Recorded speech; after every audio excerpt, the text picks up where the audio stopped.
Okay. Brother Kadash giving all praises to Yahweh Bahashem, Yahweh Shai Bahashem Kakadash. I'm going to name this Tijuana Makes the Chips. Now, you got to follow me here, right?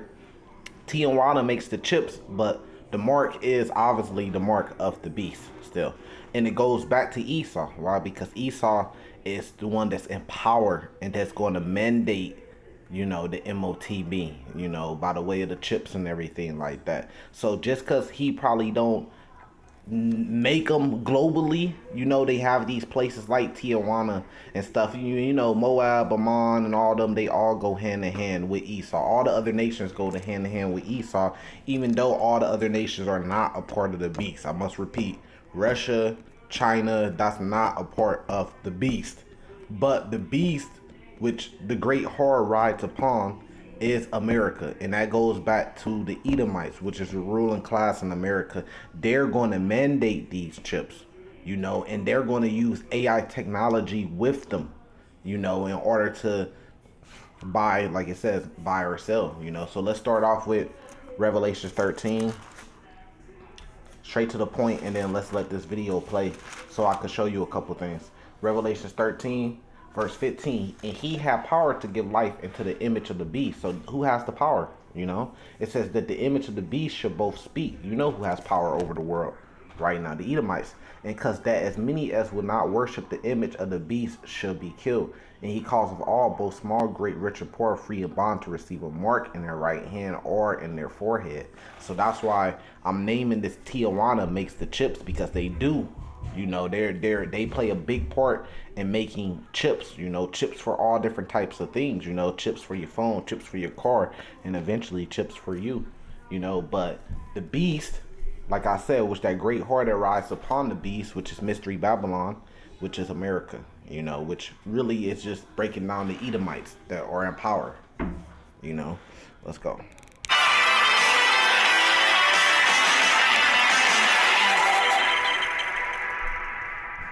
From new iPhones with 5G capabilities to the latest warplanes such as the F-35, semiconductor chips have become the backbone of new technologies. These chips are at the core of new industrial trends, such as, for example, robotics, nanotechnology, autonomous driving, 5G, and digital ecosystems. Everything, man. Getting hold of faster, thinner, and more powerful semiconductors will be the key to determining the outcome. Right, so do you see the system? Do you see the image of the beast? Can you see it now? Almost everything uses these chips. Almost everything. Even the TVs that's behind them.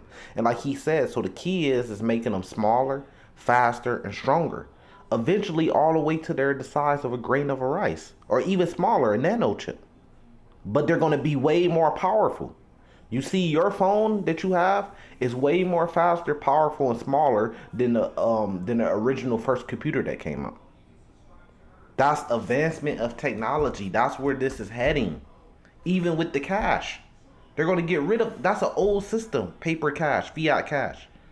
That's an old way of doing things. They're going to get rid of that. The credit cards with the chip inside the card. That's an old way. They're about to advance this thing, man. Of many of the great economic, business, and geopolitical clashes of our time. Controlling the manufacture of the most advanced chips may be the 21st century equivalent of controlling the oil supply in the 20th century. And no, I'm not exaggerating. The power that succeeds in becoming the technological leader in the semiconductor race will be in the best position to overtake the military and economic power of any other power. In the same way... You know who's that going to be? That's going to be Mystery Babylon. Mystery Babylon is going to push this thing more than any other place on earth. America's going to push this thing and mandate it even more than any other place on earth, man. Companies that manage to get their hands on the latest chips will be in the best possible position to dominate their chosen markets. Okay. So, semiconductor. And then with the famines and the shortages of everything going on, it's about to be a war just on these chips, on who can get them, who can get the most of them developed with the AI technology.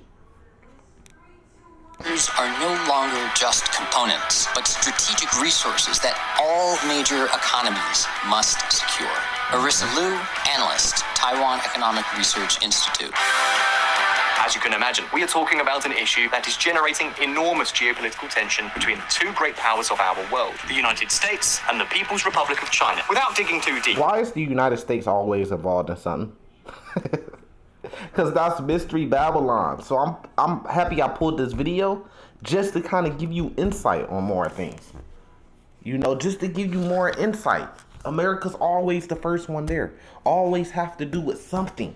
If it's chips, if it's war, if it's anything on earth, the first people that pop up is America. So how can you not link it together and see that that's Mystery Babylon in the Bible? That great city who has the power to do all these things. You see? And the chips, they're going to get the chips, man. A large part of the US government's sanctions against Huawei focused on preventing the company's access to the world's most modern chip manufacturing technology, that of Taiwan's TSMC. But let's not get ahead of ourselves. In order to understand this business, the first thing we need to know is that there are three major types of semiconductor companies. First of all, there are companies such as Intel, Samsung, or Micron that design and manufacture semiconductors in their own factories. Then there are other companies such as Qualcomm, Nvidia, or even recently Apple that designed their own processors and chips, but in order to save costs, they outsource the manufacturing to other companies, such as those that make up the third group, those specialized in semiconductor fabrication plants, known as fabs or foundries. These are companies whose main business is manufacturing chips designed by others or in collaboration with others. This is the case, for example, of TSMC, the world's largest dedicated chip manufacturer, whose semiconductors are found in all types of equipment: smartphones, tablets, servers, consoles, wearable devices, automobiles, and almost all high-tech weapon systems developed in developed countries. They all got chips.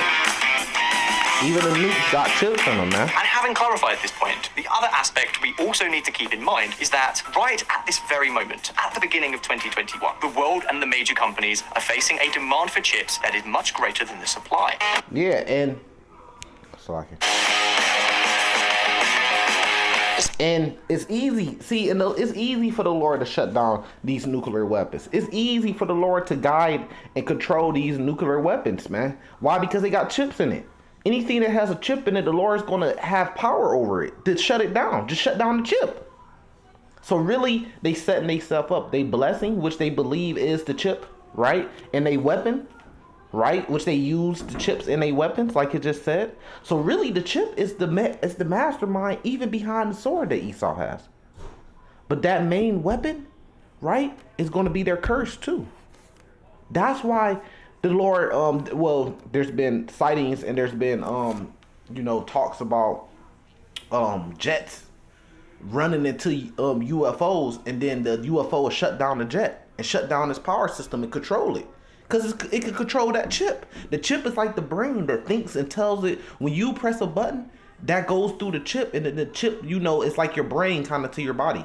That tells the whatever object that you're in, the jet, to turn right, to turn left. So if you could control that, then you could control whatever object is in. And that's why Esau wants to put it in you. Because if he puts it in you and he controls the chip, then guess what? He controls you. He could shut you off.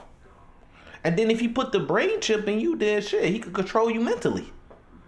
So you got Tijuana making the chips, but you got all these other big countries like China, like America, that's going and they're competing over getting these chips. And that's why you see a big conflict. If you go on my channel, you will see I put a video up that says Tijuana versus China, or China going to war with Tijuana, possibly. Something on that effect. And that's why you see China is a big struggle for China is not trying to let Tijuana go. They kind of got the same thing that's going on with Russia and Ukraine. So they're about to invade Tijuana, but America is trying to pretty much be in bed with Tijuana. And China doesn't like that because Tijuana's right there on the border of China. So you got a thing that's going on with Russia and Ukraine. So I believe the Russia-Ukraine thing is not even going to be the thing that kicks this whole thing off, the World War III. It's going to be a part of it, but you can kind of give credit to it because that's going to cause China to do the same thing in Tijuana. And I believe when China does the same thing in Tijuana, it's not going to be like Russia and Ukraine. America is going to have to get involved, which is going to start World War III. And the reason why they're going to have to get involved is because they need these chips. They need the products that Tijuana produce. They can't just be like Ukraine and just say, look, okay, we not going to get involved with it because we don't want to start World War III. They're going to have to. If they don't, then the American economy is going to suffer, and that's going to bring in famines, which we know is going to happen. So it can happen either way, you know? So yeah, they developed these chips, but these other countries are bidding on them. And these other countries, just like America, they develop their own chips too. You know, you got people like Elon Musk. They develop an AI technology, or they outsource them, because just like America has, and this is why America is going to be, when all hell breaks loose, it's going to be so hard on Americans, because America doesn't manufacture anything for the most part. You know, they have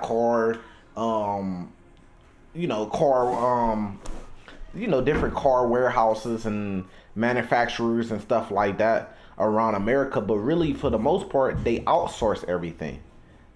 And that's why when these other places are going to war, it takes a big down effect on America, because everything is outsourced. Everything is outsourced pretty much for the most part, even the chips. So they gonna bring them in, man, and they gonna develop them, because when you outsource it, you can get a better price. You get cheap labor on it, so you can make a bigger profit margin. They already ready, man. They already ready to go. They got what they got. They just waiting for the next major event to happen to fool the people of why they're bringing this in. This thing is about to go down, man. Let's let it play. It's been a long time since we have witnessed such a large shortage of semiconductors and components. The lead time for some chips is up to 12 months. Andrew Chen, CEO of Kimpo Electronics. Consequences is precisely in one of the industries on wheels, and in fact it is estimated that electronics currently account for around 40% of a vehicle's value, and that is why the chip shortage is causing a lot of headaches in the industry. For example, companies such as Volkswagen, Ford, Honda, Nissan and Daimler Mercedes, to name but a few, have had to reduce their car production. So they saying it was a shortage, but I want to say, look, man, don't be surprised if you see a big push for this. You know, we right around the corner from the MOTB, so don't keep the faith to the end, you know. But I'm going to say salvation to you, like Shalom.